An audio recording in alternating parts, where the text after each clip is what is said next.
Bank of Industry has said that Nigeria's entrepreneurs don't have the habit of repaying loans, saying its non-performing loan portfolio awarded to entrepreneurs ranges between 80% to 100%. The bank's managing director, Olukayode Pitan, disclosed this recently at the first edition of the Community Engagement Development Workshop in Lagos. Joining us to discuss further is Arise business analyst Chika Mbona. Chika, you're very welcome. Welcome back, Moses. Thank you so much, sir. I hope you enjoyed your leave. I did. Thank you very much. Chika, can you help us, understand why, I don't want to say all, but many folks in the country don't repay loans? What's the challenge? You're speaking about Bank of Industry. Yes. Bank of Industry rose from the ashes. I mean, I need to put this perspective out there of our viewers. It rose from the ashes of, some of you young people may not know this. Some institutions, one of them is NIDB, Nigeria Industrial Development Bank.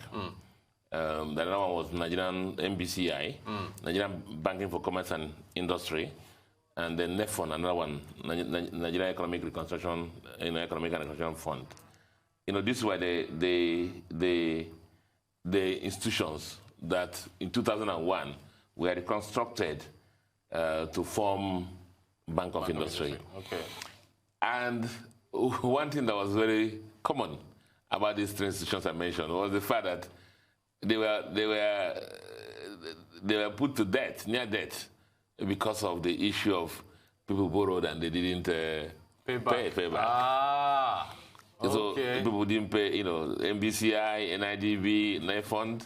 People saw them as, the honeypot, for if they couldn't get the share of the national cake somewhere else, they will get it from that. Those institutions. And so those institutions had a litany of loans given out, not paid. Wow. And they were not, the loans were not taken by the masses, or, the bottom of the pyramid as you and me know, right. But the who and who in the society.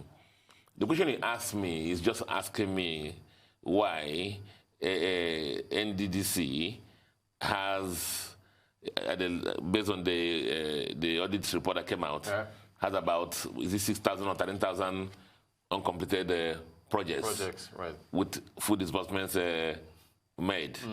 Or even as you travel around the country now, you see a lot of roads that are impassable. And meanwhile, budgets have been allocated to it, and contractors have been done, they collected the mobilization fee and then disappeared and donated the money to the right political parties and collected chief taxes all over the four corners of Nigeria. I thought about this issue the other day. It has to do with the societal norms. The credit process, whether is development bank or conventional commercial bank, rests on the rule of shame in the society. The rule of shame in the society. The accountability for handling money that is not yours, that puts in trust with, in your hand. The credit process rests on that. And the rule of shame and the question as you don't have fly-by-night wealth. Suddenly, you don't know where somebody came from, so he becomes a billionaire. Right. People ask those questions. But in our land here, you and me know that those questions don't happen. Right. You have all the titles in the land, and the Obas and the kings and the Obis are struggling among themselves to give you young people several titles, and then they donate to the political parties, and that is covered. So it's a bigger societal issue. So when people borrow from these banks, they see them as a share of their national cake. Indeed, I was involved in the transformation of the Bank of Industry. Okay. On the coming of I think the real transformation started, I think, just before Mr. Peter came in. Okay. The tenor before Mr. Peter came in, and Mr. Peter took it up to the next level. And the issue was, one of the issues I thought about was how to kill that that culture of the fact that borrowing from Bank of Industry is like, oh, thank God. It's free money. It's free money.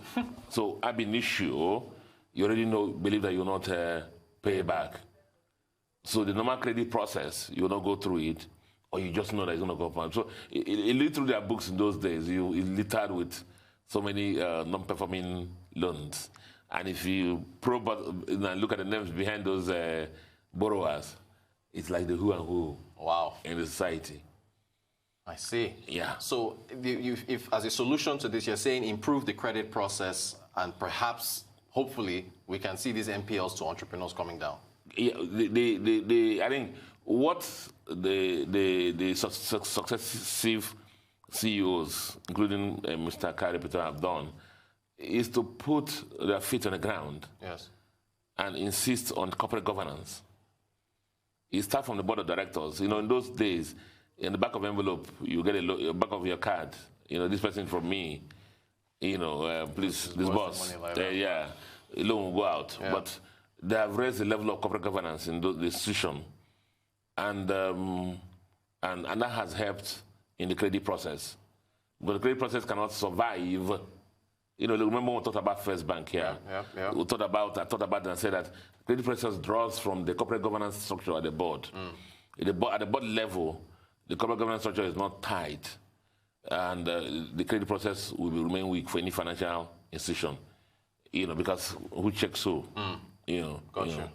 Fantastic. I want to quickly get your thoughts on, I guess, the central bank's currency department annual reports, the low for FX procurement from last 2020, year. I mean, you don't need to be an analyst to look at it because the business parameters were all down in 2020. The procurement of FX, remember, was to fund basically that's cash. That will tell you that what is happening in this environment. Because that cash was to fund the BDCs. Yeah. The BDCs. That's how we're pushing. Look at the billions. That's how they're pushing out the billions to the BDCs. About $100 million, $110 million every week. You know, but remember the business levels were low, and that affected also the volume of compared to the previous year. So most of the parameters we had in that report for 2020 were down compared to 2019 because of the issues of COVID that affected the business climate. So you don't need to go too far to analyze the difference in volume. So with BDCs out of the picture now, and hopefully a recovery on the cards for 2021, 2022, should that number improve, hopefully, going forward? Yeah, hopefully it should go forward. Now, on the Naira side, which has to do with cash, you know, CBN has come out with, you know, subsequent to that, remember, the e-Naira project. Right.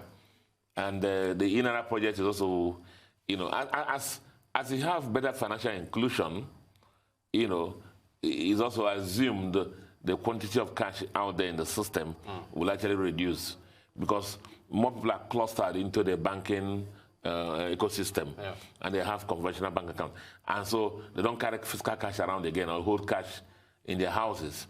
So their money now is in the banking system and they can dispense them through cards and ATMs and so on and so forth. So the e-Naira, again, will help.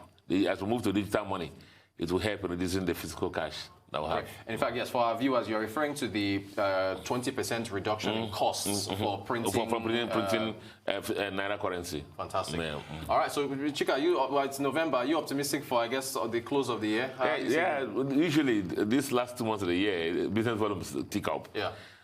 We just hope that the security situation in the country does not moderate things. I move around the country, and one thing I've seen is at airports. I was in Port Harcourt Airport yesterday, and it was like a market. I've never seen this kind of crowd before. People are running away from the roads. Right. And a lot of people are flying more now. And the Nigerians are still going to come back because bookings have all, I know that the bookings to the east, they're all fully booked in January. Right. So things are going to happen. Arise business analyst Chika Mbonochika, thank you so much. Thank you. Good to see you again. You're watching the Global Business Report here on Arise News.